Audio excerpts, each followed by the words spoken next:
8ই জানুয়ারি সন্ধ্যা 5 ঘটিকায় পানিসাগর থানাধীন উপতাখালীস্থিত বালিছড়া এলাকায় টুকটুক দুর্ঘটনায় ঘটনাস্থলে মৃত্যু হয় এক টুকটুক চালকের।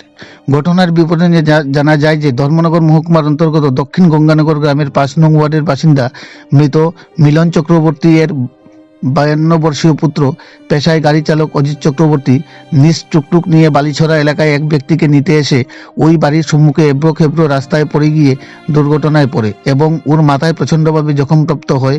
ঘটনাস্থলেই মৃত্যু হয় চালক অজিতের। ঘটনার পরপরই আশপাশ লোকজনদের প্রচেষ্টায় তড়িঘড়ি অজিতকে নিয়ে যাওয়া হয় উপতাখালী প্রাথমিক হাসপাতালে। হাসপাতালের কর্তব্যরত চিকিৎসকগণ চালককে পরীক্ষা নিরীক্ষা করে মৃত বলে ঘোষণা করে। ঘটনার খবর পেয়ে উপতাখালী প্রাথমিক স্বাস্থ্য কেন্দ্রে ছুটে যায় পানিসাগর থানার পুলিশ।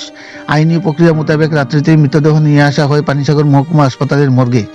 চালকের পরিবার সূত্রে জানা গেছে ওর পরিবারে 2 কন্যা সহ স্ত্রী রয়েছে। পরিবারটির একমাত্র উপার্জনশীল ব্যক্তিটির মৃত্যু হওয়াতে পরিবারটি নিঃসহায় হয়ে পড়ে। 9 জানুয়ারি দুপুরে ময়নাতদন্ত শেষে মৃতদেহ তুলে দেওয়া হয় পরিবার পরিজনদের হাতে। জীবন জীবিকা নির্বাহ করতে গিয়ে টুকটুক চালাতে গিয়ে টুকটুক চালকের মৃত্যুতে শোকের ছায়া নেমে আসে গোটা উত্তর জেলা জুড়ে। পানিসাগর প্রতিনিধি রিপোর্ট, শ্যামলী ত্রিপুরা। কি নাম আপনার? আমার নাম নরেন্দ্র চক্রবর্তী। কোন জায়গাতে বাসা? সাউথ গঙ্গানগর। তো গতকালকে যে টুকটুক দুর্ঘটনায় মারা গেছে, আপনার কি হয়? আমার জেঠার তো ভাই। কি নাম ছিল ওনার? অজিত চক্রবর্তী। দুর্ঘটনাটা কিভাবে ঘটে? আপনারা যখন খবর পেলেন দেখলেন কি দেখলেন? টুকটুক নিয়ে গেছে একটা টিপ আনতে, ওইখানে গিয়ে টুকটুকটা কীভাবে জানে উল্টি গেছে, উল্টিয়ে তার উপরে পড়ছে। এরপরে ওইখানে লোকাল মানুষ যারা এরা হাসপাতালে গিয়েছে, আমরা খবর পাইছি যে হাসপাতালে আছে। ওই সঙ্গে সঙ্গে আইয়া দেখছি। মানে হাসপাতালে দেখছেন মৃত দেখতে পাইছেন?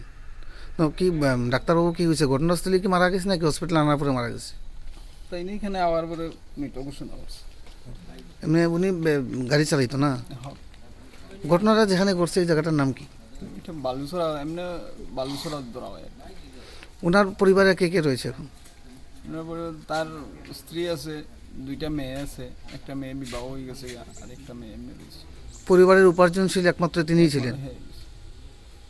এখন এই ব্যাপারে তো কেউ কোনো অভিযোগ আপনারা আছেন, মানে দুর্ঘটনায় মৃত্যু হয়েছে? এটাই মান্য নিতে লাগে।